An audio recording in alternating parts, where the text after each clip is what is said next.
Entonces, shalom a todos, repito, bienvenidos a la conferencia de hoy y oramos que por la gracia de Hashem que nos ha dado su Torah, en este día podamos disfrutar de esta clase. Hoy, Ezra Hashem, vamos a hablar del mismo tema que hemos venido tratando en estas series sobre qué tan seguro estás que Yeshua es el Mesías. Esa es la 9ª clase que vamos a estar entregando. Y yo creo que ya terminamos el ciclo en la próxima. ¿Qué tan seguro estás que Yeshua es el Mesías? Lo que hay detrás de esta pregunta es una serie de objeciones contra Yeshua, porque supuestamente el Mesías tiene que eliminar las guerras, tiene que eliminar la muerte, tiene que eliminar las enfermedades del mundo, tiene que eliminar el hambre del mundo. Y si uno mira la historia desde los días de Yeshua hasta el momento presente, es evidente que Yeshua no ha eliminado las guerras porque las vemos por todos lados. Yeshua no ha eliminado la muerte porque la vemos por todos lados. Yeshua no ha eliminado el hambre. Hay hambre en el mundo. Yeshua no ha eliminado la enfermedad.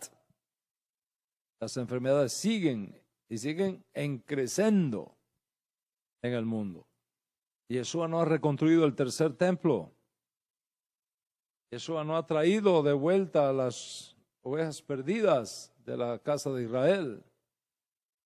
En resumen, como no veo que se han eliminado las guerras, como no veo que se han eliminado las enfermedades, como no veo que se han eliminado las injusticias, como no veo que se han eliminado todas las cosas que supuestamente el Mesías tiene que eliminar, lógicamente no puedo creer que el Mesías haya venido.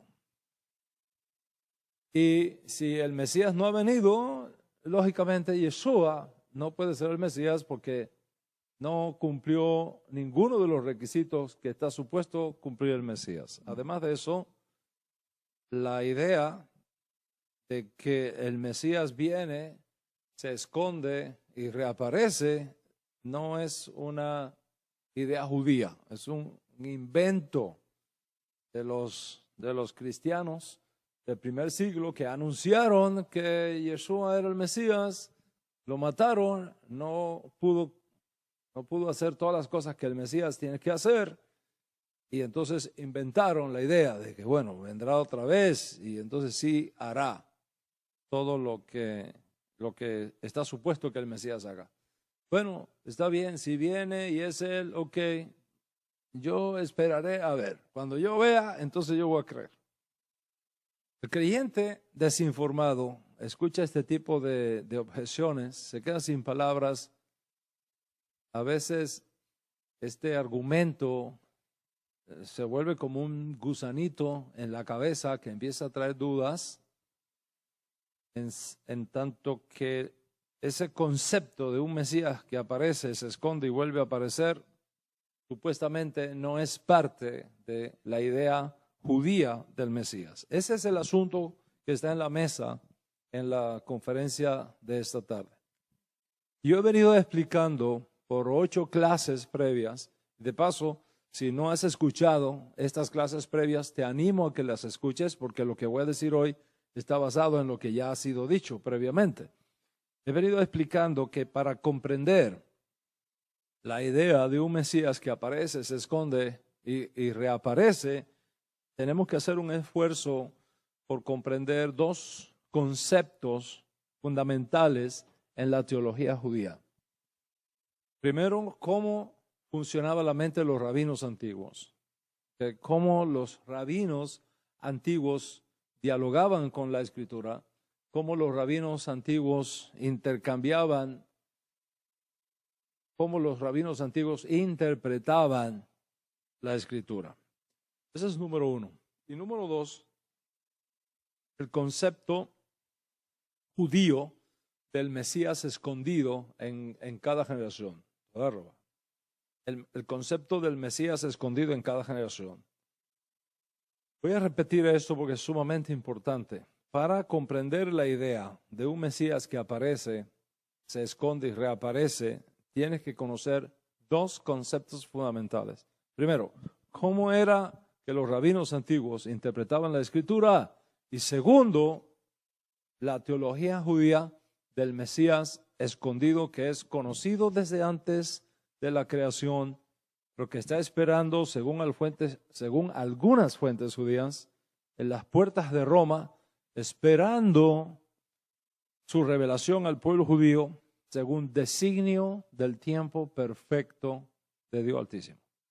Por lo tanto, la idea de un Mesías que existe, pero se esconde para revelarse otra vez plenamente a Israel, no es una idea loca, no es una idea cristiana, es una idea judía y forma parte del pensamiento judío. El judaísmo ha enseñado que en cada generación hay un Mesías escondido. En cada generación hay un Mesías escondido que solamente se revelaría si esa generación es digna. Es decir, si esa generación hace teshuvah, y no cualquier teshuvah, teshuvah shelema, una teshuvah perfecta. Vamos a mirar en la clase de hoy, Bezrat Hashem, cómo este concepto del Mesías escondido sigue en pie en el judaísmo posterior a la Edad Media, incluso hasta nuestros propios días.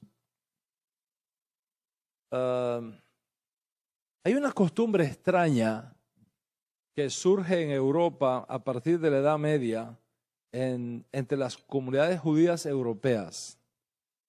Y esa costumbre pegó tanto, esa costumbre impactó tanto que se hizo cross-cultural en el mundo judío. Y prácticamente hoy día no hay judaísmo que no haya incorporado esa práctica en sus experiencias de la fiesta de Pesaj. ¿Cuál es la práctica? Esconder el afikomen, al comienzo de la fiesta y que los niños la puedan encontrar al final. La practicamos en todos los años, ¿ya? Los niños, ¿qué pasó? Para poder terminar esto aquí, yo necesito tener el afikomen. Yo lo dejé aquí en la mesa, ¿dónde está? A ver, que los niños nos ayudan a encontrar. Y salen todos los niños corriendo, a ver quién se encuentra el afikomen. Y el que lo encuentra, pues se le da un premio, se le reconoce, etc. Se dice jugando, se dice, es para que los niños no se duerman, porque como es un protocolo muy largo, que los niños estén contentos, es cierto, pero las connotaciones mesiánicas del afikomen son evidentes. Observa, el afikomen se envuelve en un manto y se esconde antes que se manifieste otra vez. Estuvo entre nosotros al comienzo de la cena de Pesaj. Lo partimos. ¿Okay? Lo envolvemos en un manto, en una tela, lo escondimos y aparece al final de la cena de Pesaj. Más tarde, en el siglo XVII, surge otra costumbre en la judería europea. Es la costumbre de perforar un pedazo del afikomen, colgarlo en la pared, tras sus casas, frente a la puerta, de manera que sea visible a todos en la casa, a los niños, a los jóvenes, a los viejos, para que supuestamente no nos olvidemos de Hashem, no nos olvidemos del templo, y que no nos olvidemos de la llegada de Mashiach para nuestra redención. Entonces, observa esa costumbre. Un pedazo de matzá roto, escondido, y que aparece al final para terminar la cena. O esta otra costumbre de tomar un pedazo de matzá, perforarlo, colgarlo en la pared para que todos lo vean, para que todos esperen la llegada de Mashiach. El paralelismo con Yeshua es evidente en estas prácticas. Todos sabemos que en la Agadá, el pedazo de matzá escondido que reaparece es fundamental para completar todo el protocolo de Pesaj. De hecho, es lo más sagrado de toda la ceremonia. Es más, según las leyes de Pesaj, uno tiene que tener cuidado de no dejar perder absolutamente nada del aficomen. Ni siquiera se puede perder una migaja en la barba. Usted está comiendo, se cae una migaja en la barba, tiene que cogerla y comerse, no se puede perder. ¿Ok? No se puede caer en el suelo. No se puede caer en el mismo libro donde estamos leyendo la Agadá, el Seder. No se puede perder, hay que sacarlo. Y según las leyes de Pesaj, ese matzá roto representa al Cordero Pascual en todas las Agadot del mundo. En todas las Agadot del mundo.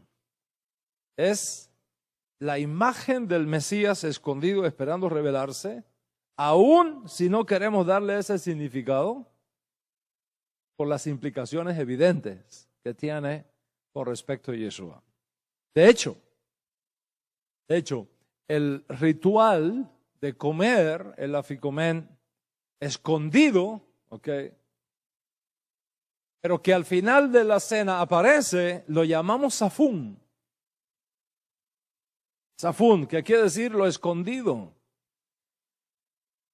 Y se come en silencio, con mucha concentración, sin bendición, hacia la medianoche, en total meditación. Y todos conocemos, todos los que vivimos en el mundo judío, pues conocemos la regla. Luego de la comida, del aficomen, no puede haber más comida, es el postre. No se puede comer nada más, no más cena, no más bebidas, excepto las últimas 2 copas que hablan de nuestra redención final.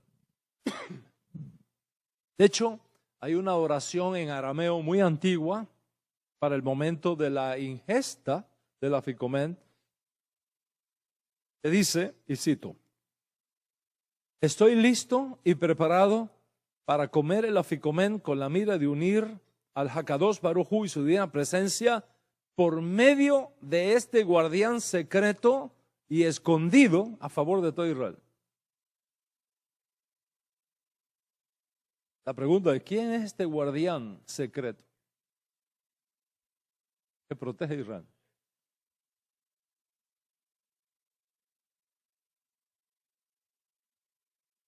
¿Quién es este guardián escondido a favor de todo Israel? Nosotros sabemos por la historia que a partir del siglo XVII las expectativas mesiánicas se incrementaron enormemente en Europa. Y aparecieron muchos diciendo que eran el Mesías. Incluso cuando fueron probados por los acontecimientos y fueron encontrados falsos mesías o fallidos mesías, muchos de los rabinos insistieron en que, aunque fallaron en ser el Mesías, el potencial estaba allí. Habrían sido verdaderos mesías, pero tuvieron que ser escondidos y solamente sus discípulos más devotos y fieles pudieron captar su verdadera identidad porque su generación no era digna. Ese es un concepto judío que se movió por toda Europa en esta época. Ese es el caso, por ejemplo, del famoso fallido Mesías Shabbatai Zvi, una de las historias más impresionantes del judaísmo europeo. En 1648, mitad del siglo XVII, Shabbatai proclamó que él era el Mesías. Llamó a sus discípulos, es un rabino muy importante en Europa, de origen turco, ¿ok? Juntó a sus discípulos y les dijo, les reveló que él era el Mesías. Y entonces declaró una fiesta de boda. Las bodas del Mesías. Y en esa boda, él invita a sus discípulos porque se va a casar con la Torá. Y celebró un festival con sus discípulos por toda una semana. Por supuesto, la redención no ocurrió. Pero sus seguidores crecieron enormemente. En otras palabras, las apuestas en la Bolsa de Valores de Londres se fueron a las nubes. La mayoría de los rabinos de esa época dijeron, no es el Mesías. Hay que decirlo. La mayoría de los rabinos dijeron, no, no es el Mesías. Pero algunos rabinos dijeron, un momento, es el Mesías. Y uno de los más importantes rabinos de aquella época, el rabí Natán de Gaza, confirmó que él era el Mesías. Y para el año 1665, la mayor parte de los judíos del mundo, especialmente en Europa, esperaban la redención de Israel a través de este Mesías de origen turco. Es más, se prepararon para emigrar a Israel. Emigrar a Israel, a reconstruir el templo, a reconstruir Jerusalén. Miles de judíos, no estoy hablando de 2 o 3, miles de judíos vendieron sus posesiones. Abandonaron sus casas. Hicieron planes para hacer aliyá. Se prepararon para emigrar a Israel. ¿Y qué hizo Sabbatai? Se fue para Israel también. Solo que tenía que atravesar por Turquía. Y en Turquía lo sorprendieron el ejército de los turcos. Lo tomaron preso y le dieron a escoger entre convertirse al islamismo o cortarle la cabeza. Y bueno, la decisión de Sabbatai Levi fue convertirme al islamismo, pero que no me maten, no me corten la cabeza. Y se convirtió al islamismo hasta que se murió. Bueno, el mundo judío fue totalmente decepcionado. Imagínate un Mesías que se convierte, se hace musulmán. Sus seguidores totalmente decepcionados. ¿Cómo explicarle esto al mundo? ¿Qué explicación darle al mundo judío lo que había ocurrido? Los más íntimos seguidores de Sabbatai Tzvi insistieron de que él era el Mesías. A pesar de eso, insistieron de que era el Mesías. Y que todo lo que estaba pasando ahí, todo el sufrimiento, todos los problemas que estaban teniendo, no era sino los partos, los dolores de parto del Mesías.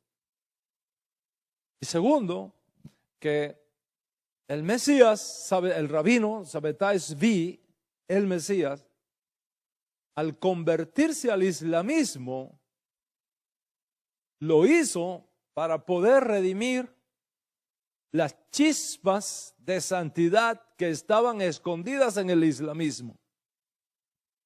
Entonces, él bajó a las profundidades del Islam para sacar las chispas de almas judías que podrían estar, que habían encarnado en el islamismo y poder sacarlas de allí.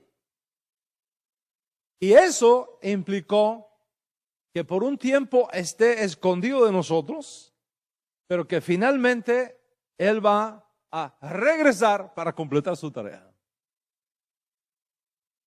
Y según la teología sabetana, la ocultación del Mesías le fue revelada a su más íntimo discípulo, el rabino Natán, por dos mensajeros celestiales. Uno se llamó Yahshua y el otro se llamó Caleb. Los dos asistentes de Caleb que reencarnaron y le revelaron el secreto. ¿Cuál fue el secreto? Que le revelaron el alma encarnada de Caleb y el alma encarnada de Yahshua a este rabino Nathan. Este fue el mensaje. El alma de tu maestro, el Mesías Shabbatai, fue escondida.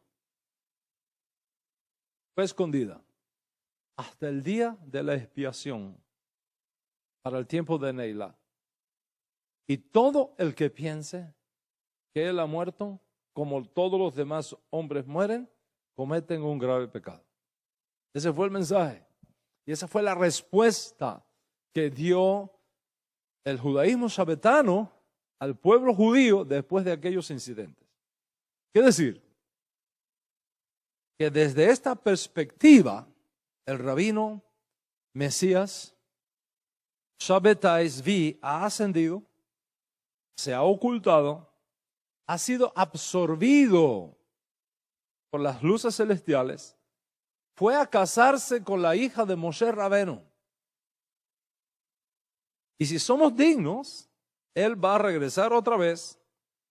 Después de la cena de bodas, nos va a redimir si somos dignos. Si somos dignos. El rabino Nathan, el discípulo más aventajado que tuvo el rabí Shabbatai Zvi, continuó predicando de que su maestro no había muerto. Solo se había escondido para reaparecer otra vez hasta que finalmente el propio Nathan muere en 1680. Por supuesto, el mundo judío quedó en una total decepción después de todo esto. Pero el punto que yo quiero hacer en la clase de hoy es el concepto del Mesías que aparece, se esconde y reaparece como un concepto judío. No es un concepto extraño, no es una idea cristiana, no es una idea musulmana, es una idea judía. Tan judía que el rabí Nathan en la segunda mitad del siglo XVII dice: el Mesías se ha ocultado, pero reaparecerá si somos dignos. Entonces no es un concepto cristiano, es un concepto judío, aunque esté aplicado a la persona equivocada. ¿Me estoy explicando lo que estoy hablando?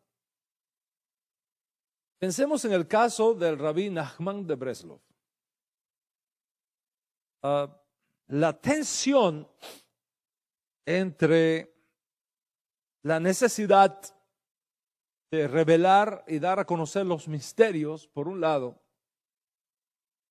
y la necesidad de mantener ciertos secretos y ciertas cosas ocultas a los ojos del público, es parte de la idea judía del Mesías. De hecho, una de las características dominantes en la mística judía en general y de los movimientos mesiánicos que han tenido lugar en nuestro pueblo en particular es precisamente el concepto del Mesías escondido. A principios del hasidismo en Europa no hay nada que encarnaba esta tensión, nada más cercano a esta idea que el carácter y el legado dejado por el rabino Nachman de Breslov en el siglo XVIII y principio del XIX, cuando ocurre su muerte en 1810. Cuando uno estudia la vida del rabí Nachman de Breslov, se sorprende de muchísimas cosas que en el público no se conocen. Y una de las cosas que sale a la luz cuando uno estudia académicamente la vida del rabí Nachman de Breslov es precisamente esta idea del Mesías escondido. La idea de la redención que está operando a espaldas de la gente.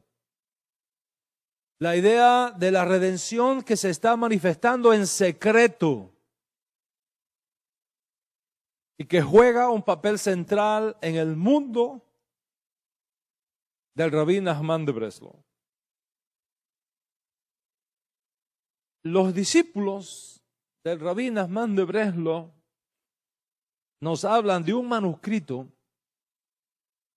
que el rabino escondió lejos de la vista de los no iniciados. Y sabemos incluso de otros manuscritos que él supuestamente escribió, pero que después por alguna razón desconocida mandó quemar. Sabemos de los famosos cuentos que él prohibió a sus discípulos revelar a extraños y mantenerlos solo en secreto. Muchos de los cuentos de Nachman que hoy día están por ahí en las librerías son los que el público puede conocer. Pero hay otros cuentos que no se pasan al público, están reservados solamente para los insiders, los de adentro, los discípulos escondidos. Y sabemos mucho de estos secretos del Rabí Nachman de Breslau. Sabemos de un famoso libro de redención que él escribió y que escondió de la vista pública y que está repleto supuestamente de fórmulas mesiánicas en abreviatura, en acrónimos enigmáticos. Cuando uno mira todo esto, uno se da cuenta que las pretensiones mesiánicas personales de Rabí Nachman de Breslau emergen clarísimo en el mundo judío de la Europa de finales del siglo XVIII y principios del siglo XIX. Es más, hay ciertas declaraciones que se atribuyen al Rabí Nachman de Breslau, en particular una que es digna de mencionar en el contexto de la clase que estamos compartiendo en esta tarde. Él dijo, todo lo que el Mesías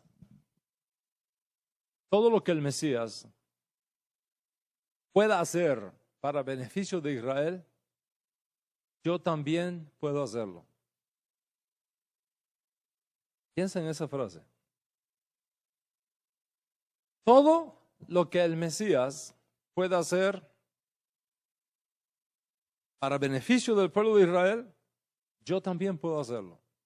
¿Qué está diciendo? ¿Qué está revelando con esa frase?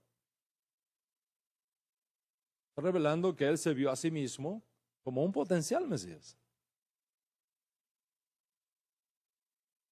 Él se vio a sí mismo como un potencial Mesías. Todo lo que el Mesías puede hacer a favor del pueblo judío, yo también puedo hacerlo. La diferencia, dijo, la diferencia es que el Mesías puede llevar a cabo su misión y yo todavía no he alcanzado esa capacidad. Yo todavía no he alcanzado esa capacidad. Es decir, que por donde quiera que lo pongas, cuando tú estudias la vida del Rabí Nachman de Breslau, se considera a sí mismo como teniendo todas las cualidades necesarias para ser el Mesías. ¿Y qué fue lo que impidió manifestarse como Mashiach? ¿Qué le impidió cumplir con su potencial mesiánico? ¿Cuál es la respuesta que da el judaísmo Breslau para responder a esa pregunta? ¿Cuál es la respuesta? No haber sido reconocido por todos. Esa es la respuesta. Por no haber sido reconocido por todos. En otras palabras, la enorme brecha entre la imagen de sí mismo y el potencial de sí mismo y el hecho de que el público reconozca su eminencia era algo que rondaba la vida del Rabí Nachman de Breslau todo el tiempo. En su opinión, en su opinión, él era no solo el más grande sadik de su día, pero era el más grande sadik de todos los tiempos. Incluso cuando su salud se quebrantó, él murió muy joven, de 30 y pico de años, una terrible tuberculosis de la que nunca se pudo recuperar, lamentablemente. Cuando su salud se deterioró y sabía que el final de su vida estaba cerca, nada de eso lo desesperó. Tal vez no cumplir su misión mesiánica en su vida, pero ¿qué dijo? Mis enseñanzas seguirán teniendo mayor influencia después que yo me muera. Mis enseñanzas tendrán mayor influencia después que yo me muera. Y dijo antes de morir, mi fuego arderá y mi fuego quemará hasta que aparezca Mashiach. Lógicamente, esta declaración fue interpretada por sus más íntimos discípulos más que una declaración. Fue visto como una profecía. Es más, algunos de los biógrafos del Rabí Nachman de Breslov dicen que cuando ya era eminente su partida, él llamó a su discípulo más íntimo, el Rabí Natán, que paradójicamente se llama Natán también como el más íntimo discípulo del Rabí Shabbatai Zvi. Le dijo, vengan, tomó al Rabí Natán y a otro rabino, discípulo de él, le dijo, vengan que les voy a hacer una declaración, una revelación extraordinaria y quiero que ustedes sean testigos de esta revelación que les voy a hacer. Yo me voy a morir. Mis días están contados, yo me voy a morir. Les digo esto. Me van a enterrar en tal lugar. Si todos los judíos del mundo vienen el día de Rosh Hashanah a rezar en mi sepulcro,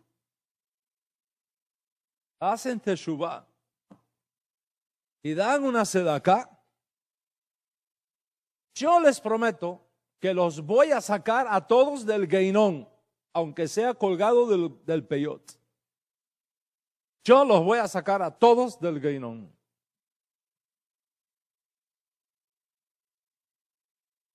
Tremenda declaración. Para los Breslov, su maestro no ha muerto realmente.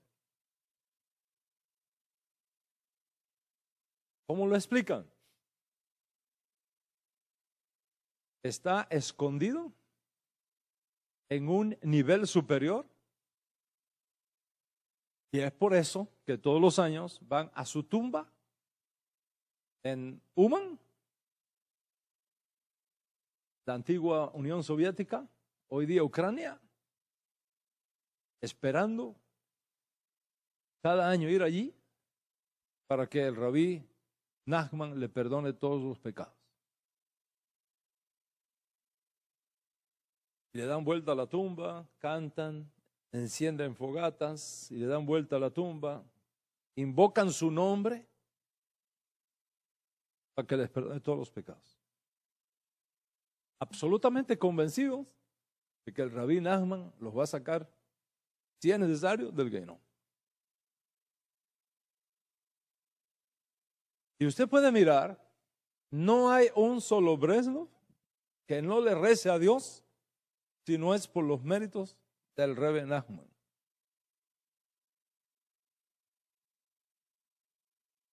Es más, en la película Uspicín, es muy interesante, la vemos todos los años, ¿no? En la película Uspicín, cuando la esposa del protagonista, de Moshe, está rezando por un milagro, ella invoca los méritos del Rabí Nachman de Breslov para que ese milagro se dé.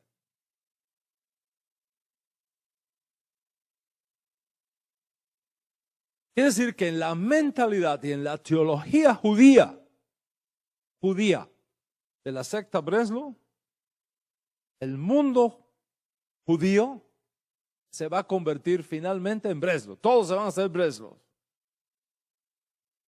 La supremacía de Rabbi Nachman. Sigue siendo él su maestro, su guía espiritual, y forma parte de su concepto de la redención mesiánica, aun cuando ahora el Rebbe está escondido por un tiempo. Dicho de otra manera, el mensaje del Rabbi Nachman y la redención mesiánica son las dos caras de una misma moneda. Observa que es un pattern. ¿Cómo decimos eso? Es un patrón en la teología judía. Nos encontramos ahora aquí otra vez con la idea de un potencial Mesías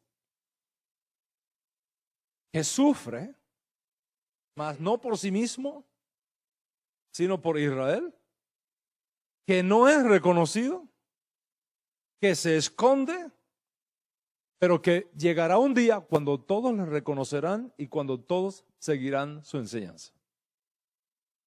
Constantemente nosotros nos encontramos eso en la teología judía. Vamos a acercarnos un poco más acá a nuestra generación. ¿Qué tal la idea judía de un Mesías oculto en pleno siglo XX aquí en Estados Unidos?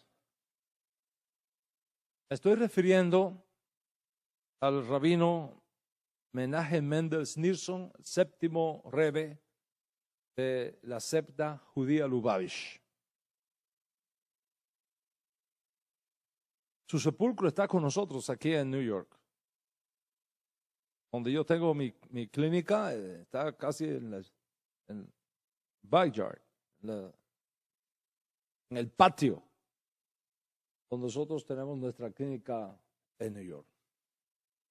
Esta idea de un potencial Mesías que muere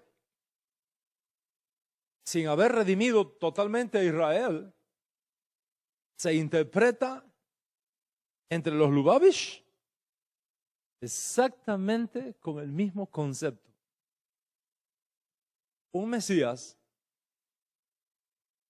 que aparece como potencial Mesías, no es reconocido, sufre, muere, pero está escondido esperando el momento de su reaparición. Y eso fue aplicado también al Rebbe Mendel Schneerson aquí en Estados Unidos. A diferencia del rabino Sabbatai Zvi, Menachem Schneerson nunca se proclamó expresamente como Mesías, pero sin embargo no siempre desalentó a sus seguidores sobre este hecho. Porque cuando uno estudia la vida del Rebbe Schneerson, mientras se acercaba la hora de su muerte, él sugirió calladamente que él era el prometido Redentor. Basta leer su discurso de 1991, de unos años antes de su muerte.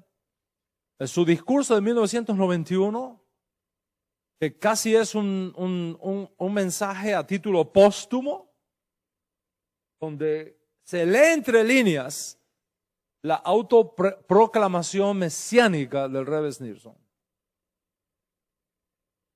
Él declara en ese discurso a sus miles de seguidores, decenas de miles de seguidores, que él había hecho todo lo posible para estimular a los judíos del mundo a trabajar activamente en la redención mesiánica, e insta a todos sus seguidores a hacer el resto. ¿Y qué dijo? Dijo: ahora les toca a ustedes hacer todo lo posible para traer a Mashiach aquí, ahora y de inmediato. Ese fue su mensaje. Yo he hecho ya todo lo necesario. Ahora les toca a ustedes hacer sus discípulos, ¿no? Ahora les toca a ustedes hacer todo lo posible para traer a Mashiach aquí, ahora, de inmediato. Y en otra parte del discurso, él dice, Mashiach ya está aquí. Y el proceso de redención ha comenzado a desarrollarse. Solamente hace falta que abramos la puerta para que Mashiach entre y se revele.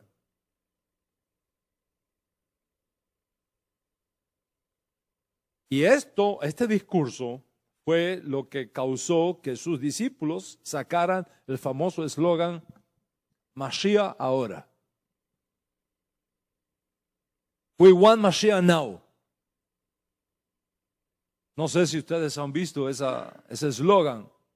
No solamente aquí en Israel, aquí en Estados Unidos, en el exilio, también en Israel. We want Mashiach now.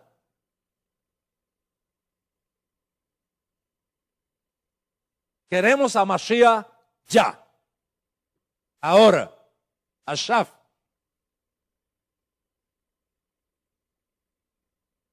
Todos sabemos la historia, cómo el Rebbe muere el 12 de junio de 1994, después de un proceso de mucho sufrimiento, una trombosis cerebral que lo paralizó. ¿Cómo interpretaron los discípulos del Rebbe Schneerson sus sufrimientos cuando están en el hospital en New York? Dijeron, en él se está cumpliendo lo que dijo el profeta. Todos nosotros nos descarriamos como ovejas. Cada cual se apartó por su camino, mas Dios puso en él el pecado de todos nosotros. Le aplicaron Isaías 53.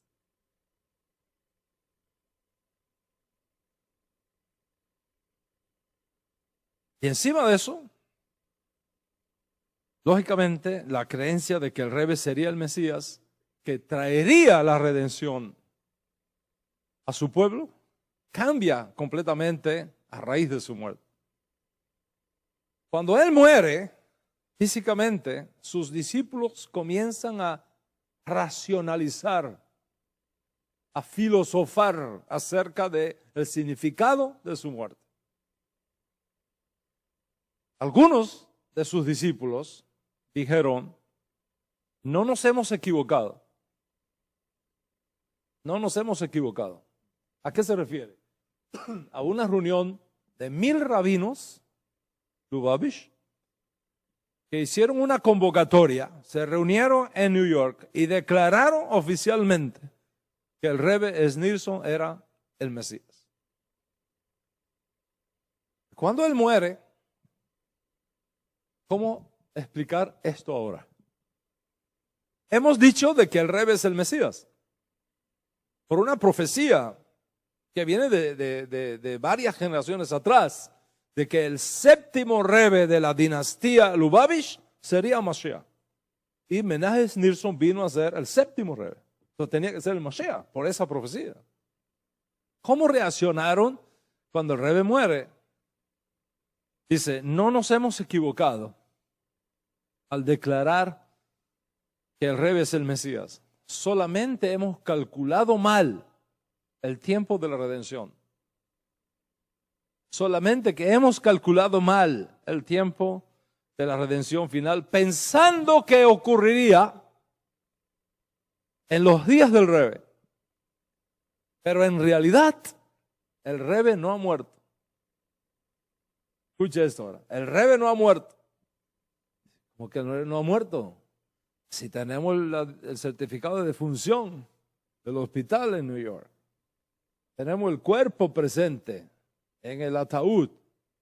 ¿Puedo decir que el Rebbe no ha muerto? Dice, no. Ha entrado en un tiempo de ocultamiento. Otra vez, la idea judía. Ha entrado en un tiempo de ocultamiento. Ha entrado en un tiempo de suspensión de sus actividades visibles, pero su espíritu sigue con nosotros. 5 días después de su muerte, sus discípulos anunciaron que el Rebbe resucitaría y que iba a dirigir en persona la dirección de la redención de todo Israel. Y muchos se fueron para Israel porque esperaban que iba a resucitar en Israel. Mucho tiempo ha pasado. Del año 94 para acá, mucho tiempo ha pasado. Más de 20 años. Sin embargo, todavía tenemos rabinos, Lubavitch, que afirman que el Rebbe Schneerson está vivo. Que está escondido, no está muerto, está escondido solamente. Y que pronto va a aparecer. Es más, los más íntimos seguidores del Rebbe Schneerson no encienden la tradicional luz de Yarzeit en memoria de su muerte, ni lo han reemplazado por otro Rebbe.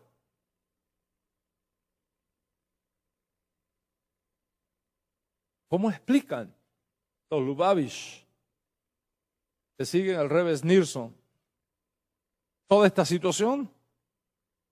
El Rebbe solamente está oculto, pero que sigue vivo. Es más, que puede recibir rezos, que puede recibir oraciones en su propia tumba. Y todos nosotros sabemos que hay miles y miles y miles de personas que todas las semanas pasan por el ojel del Rebbe con sus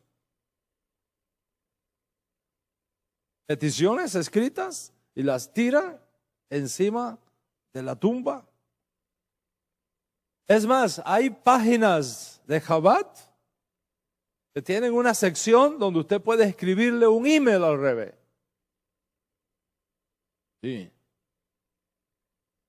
Usted puede escribirle, entra, clic, escribe un correo electrónico al Rebbe, ellos lo reciben, lo imprimen, lo colocan encima de la tumba y después cuando reciben respuesta del Rebbe, usted va a recibir un correo de vuelta diciéndole qué es lo que el Rebbe le está aconsejando. En otras palabras, el Rebbe Schneerson no ha muerto, está escondido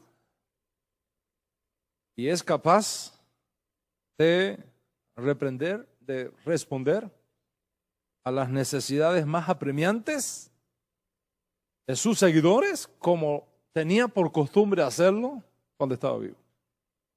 Esa es la situación que nosotros vemos.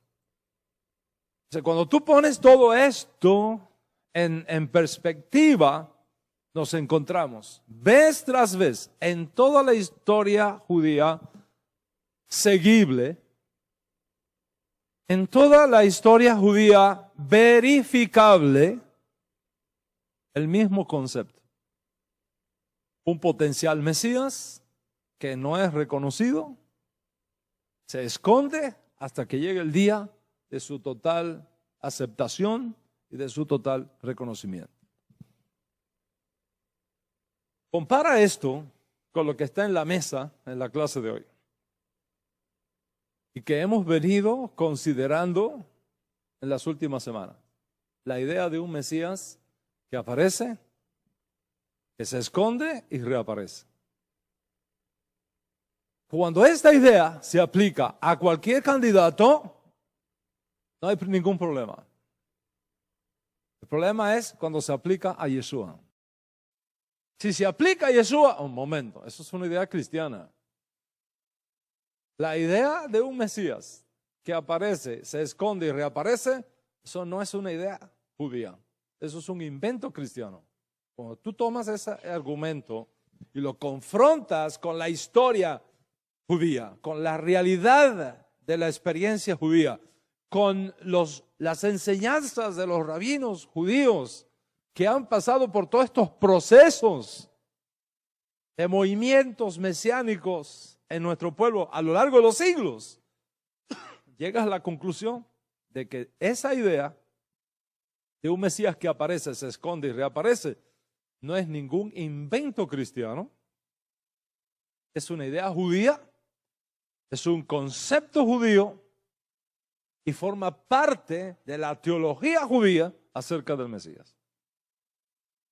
Por lo tanto, cuando viene alguien para decirnos que Yeshua no puede ser el Mesías, que la idea expuesta por el rabino Shaul y los otros estudiantes de Yeshua de que el Mesías apareció, no lo reconocimos, lo rechazamos, se escondió y está retenido en el cielo hasta que nuestro pueblo lo reclame, y entonces aparecerá sin relación con el pecado para redimir a los que en él esperan. Y decir que eso es una idea cristiana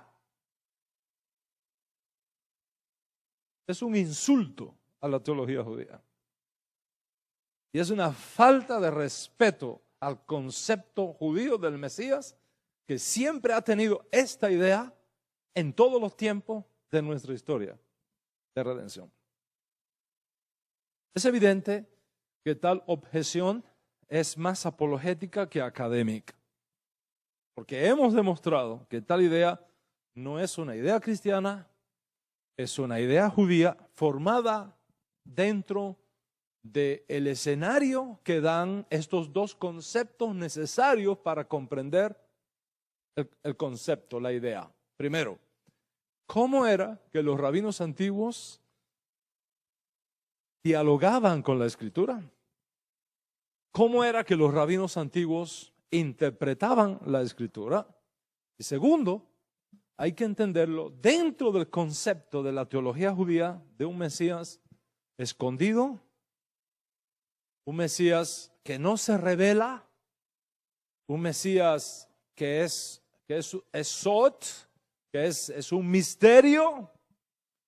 La idea de un Mesías que es conocido desde antes de la creación, pero que está esperando, según algunas fuentes judías, en las puertas de Roma, esperando su revelación al pueblo judío en el tiempo perfecto de Dios Altísimo. Consecuentemente, Rabotai, consecuentemente, la idea de un Mesías que existe, pero que se esconde hasta revelarse otra vez plenamente a Israel, no es una idea loca, no es una idea cristiana, es una idea judía y forma parte del pensamiento judío de todos los tiempos, desde el judaísmo del Segundo Templo hasta el judaísmo del pleno siglo XXI, donde ahora nos encontramos. ¿Cuántos están conmigo hasta acá? Vamos a mirar entonces las fuentes textuales usadas por los rabinos. No voy a mencionar el Nuevo Testamento, para nada.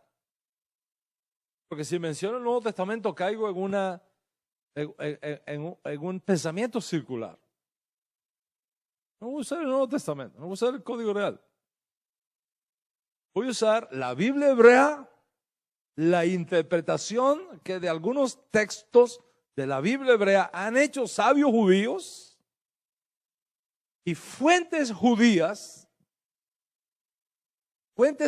fuera del Nuevo Testamento que enseñan que el Mesías aparece, se esconde y reaparece.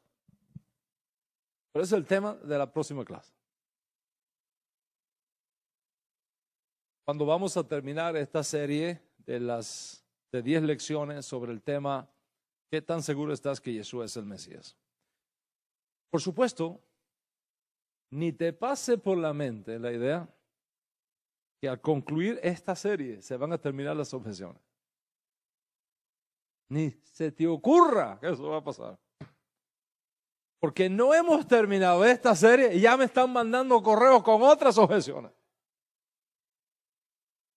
No he terminado todavía y ya he recibido correos. Uno me dice, y cito, muy bien lo que ha explicado usted del Mesías escondido en cada generación. Pero la verdad es que nosotros estamos fundamentados en una revelación nacional como la que tuvo lugar en Sinaí, no en revelaciones escondidas, como es el caso del cristianismo.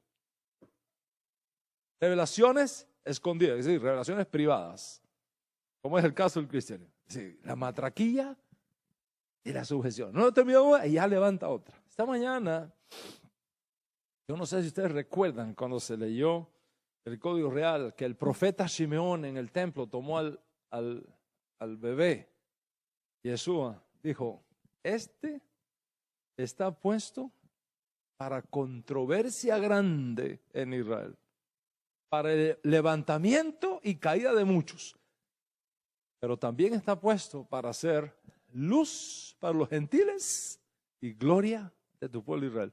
Eso fue dicho desde el mismo nacimiento del Ribí, fue dicho por un profeta judío. Eso no fue dicho por Aristóteles, ni por Platón, ni mucho menos por Agustín de Hipona. Fue dicho por un profeta judío cuando no había cristianismo en el mundo. Este está puesto por señal. Este niño está puesto por señal. En otras palabras, ha sido llamado a traer una señal de caída y levantamiento de muchos en Israel.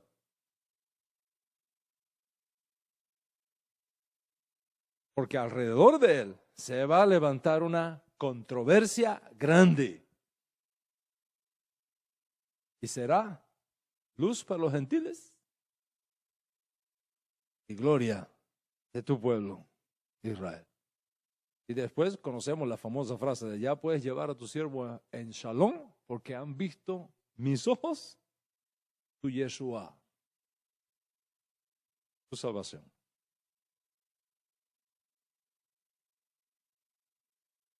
Claro, cuando me dicen que el judaísmo está fundamentado en una revelación nacional y no en revelaciones privadas, como es el caso del cristianismo, yo digo a eso amén. Eso lo venimos enseñando desde años. Todos los que han seguido mi carrera educativa de Torah en las naciones saben que yo venía enseñando eso de años.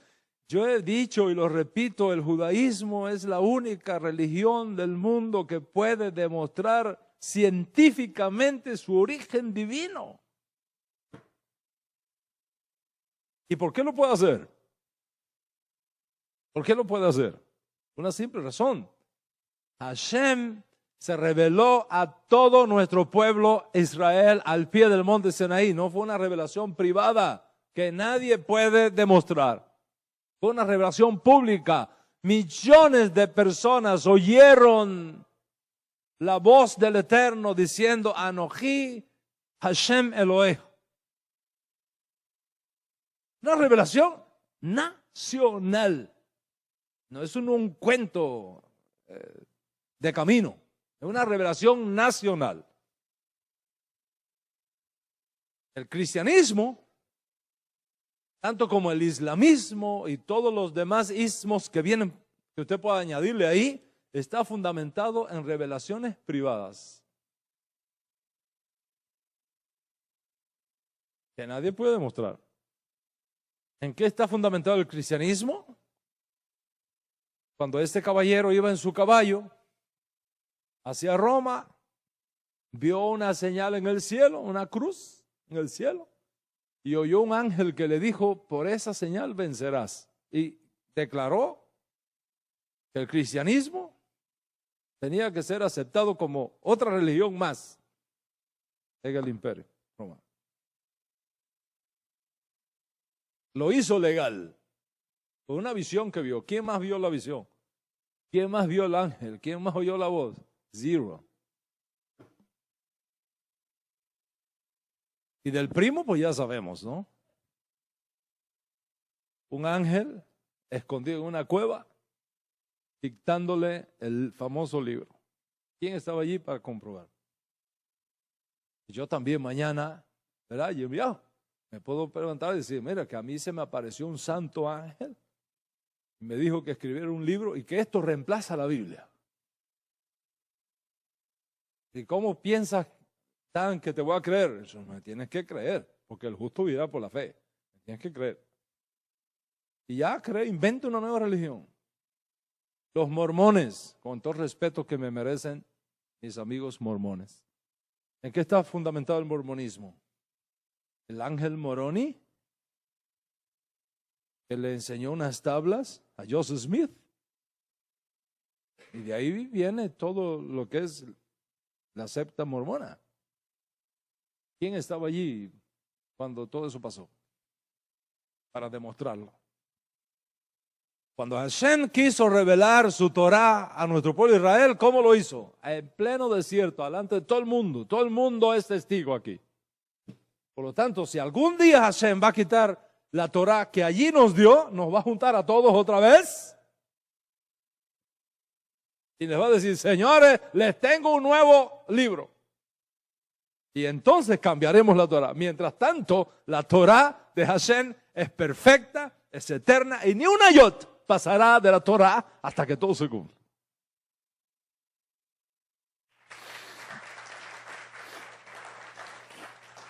Eso lo hemos enseñado, eso no es nada nuevo y no tiene nada que ver con Yeshua. ¿Por qué? Porque Yeshua no creó ningún cristianismo. La idea de que Yeshua creó el cristianismo es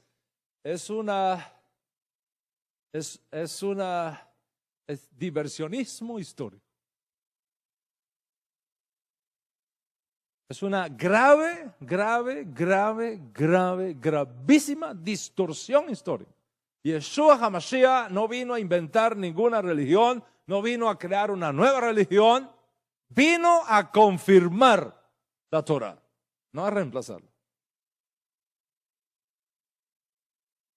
¿De qué estamos hablando, papito? ¿De qué me estás hablando? ¿De qué me estás hablando?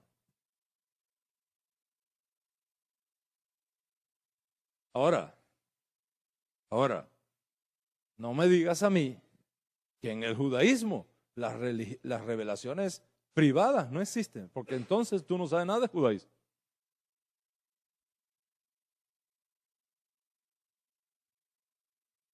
Y aquí es donde está la diferencia, la enorme diferencia entre el judaísmo y el resto de la religión.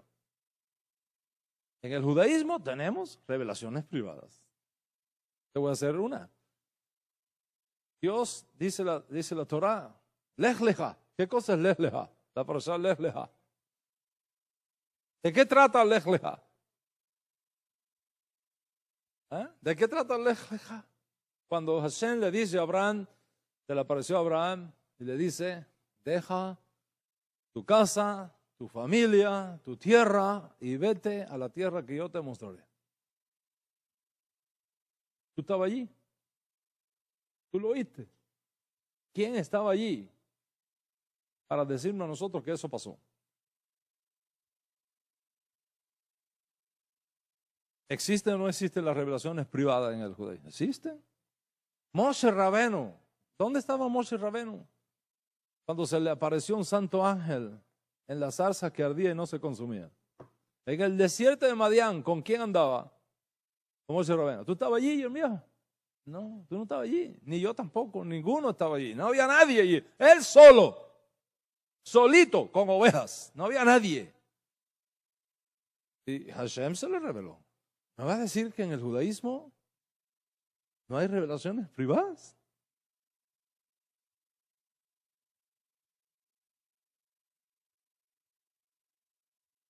Es dentro de ese fenómeno de las revelaciones privadas para confirmar la fe judía, para confirmar la legitimidad del Dios uno y único de Israel. Que tenemos esas revelaciones privadas dentro del judaísmo, no para reemplazarlo, para crear otra cosa. Y es dentro de ese concepto que nosotros tenemos revelaciones de los profetas, revelaciones que tuvo Mashiach estando él solo, revelaciones que tuvo Rabino Shaul estando él solo, revelaciones que tuvo Kefa estando él solo, y nos la contaron para que la supiéramos, pero no para reemplazar el judaísmo, lo aleno, para confirmar el judaísmo. Nada que ver con el cristianismo, cuya esencia misma es reemplazar al judaísmo. Reemplazar al Dios de Israel por otro Dios.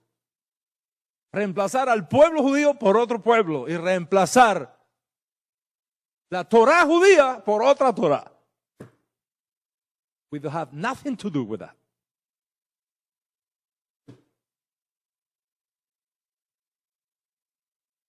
¿Me entienden lo que están hablando? Oye, no me pellizca, hermano.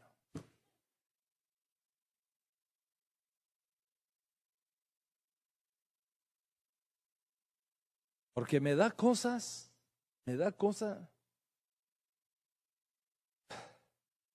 no sé cómo explicar lo que me da cuando yo oigo a un hermano nuestro de la casa de Israel echándole basura a Mashiach. Para mí,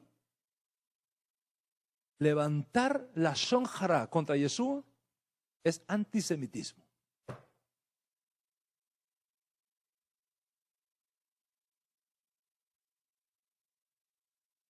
Hablar así contra un sádic de Israel, contra un maestro de Torah de Israel, que cuando le llegó la hora de la verdad, no se convirtió a ninguna otra religión. Que cuando llegó la hora de la verdad, le dijo al estúpido lacayo Herodes: vayan y díganle a esa zorra. Así le dijo Joshua: vayan y díganle a esa zorra. En aquellos días, decir zorra significa hoy 0 a la izquierda. Como usted le dice a una persona hoy: tú eres un 0 a la izquierda, así le dijo Yeshua a Herodes: tú eres un 0 a la izquierda. Aquí tú no cuentas. Y a Pilato le dijo: oye, le dice Pilato, oye, tú no sabes que yo tengo autoridad para darte la vida o quitártela. Tú estás equivocado, hombre. Ninguna autoridad tendrías sobre mí si no te la diera Hashem, el Dios de Israel. Es el Ribi nuestro. Es el Ribi nuestro.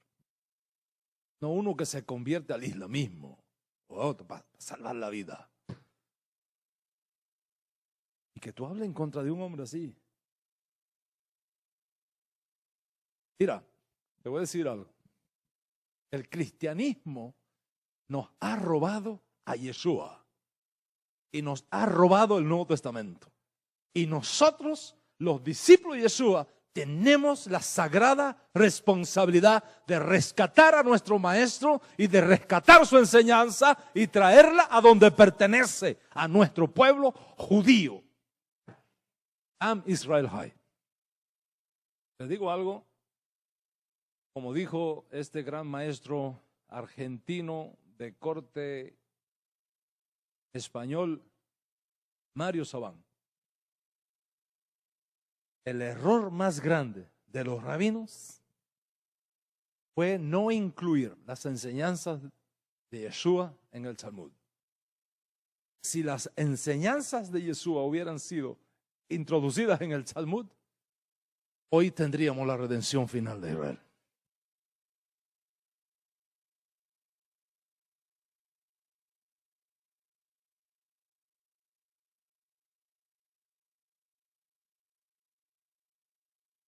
Yo creo y estoy convencido que Yeshua es el Mesías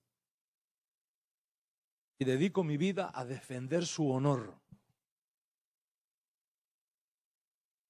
y a luchar por su retorno a nuestro pueblo judío como lo que Él es.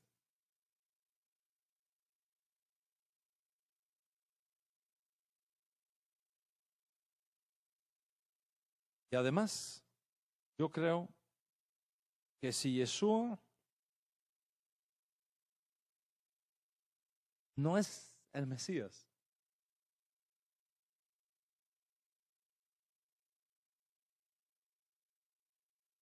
ya no tendremos más oportunidad de algún Mesías en Israel. Porque las condiciones históricas y políticas exigidas por los profetas para que el Mesías haga su aparición en Israel ya han pasado. Como le dijo un joven estudiante de yeshiva, que por cierto lo expulsaron en Israel, a su maestro, le dijo: profesor, voy a hacerle una pregunta. ¿Cómo es eso de que el Mesías va a entrar a Jerusalén montado en un burro si ya no tenemos burro?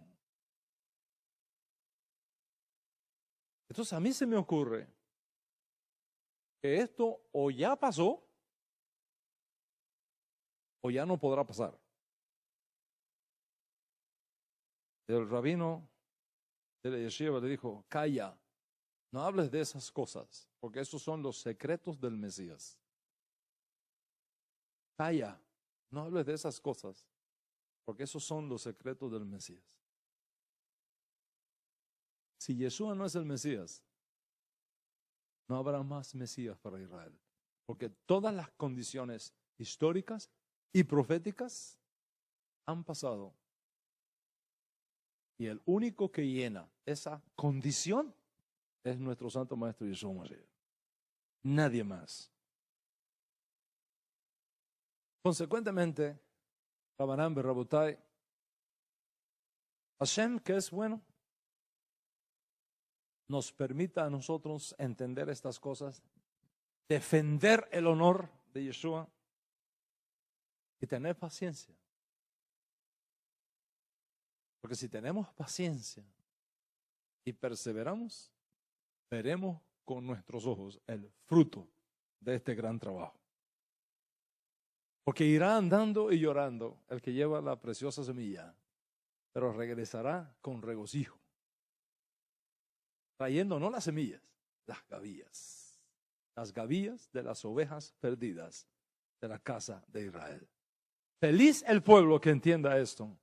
Feliz el pueblo que cuando su Señor venga nos encuentre trabajando así. Shabbat Shalom. 1, 2, 3.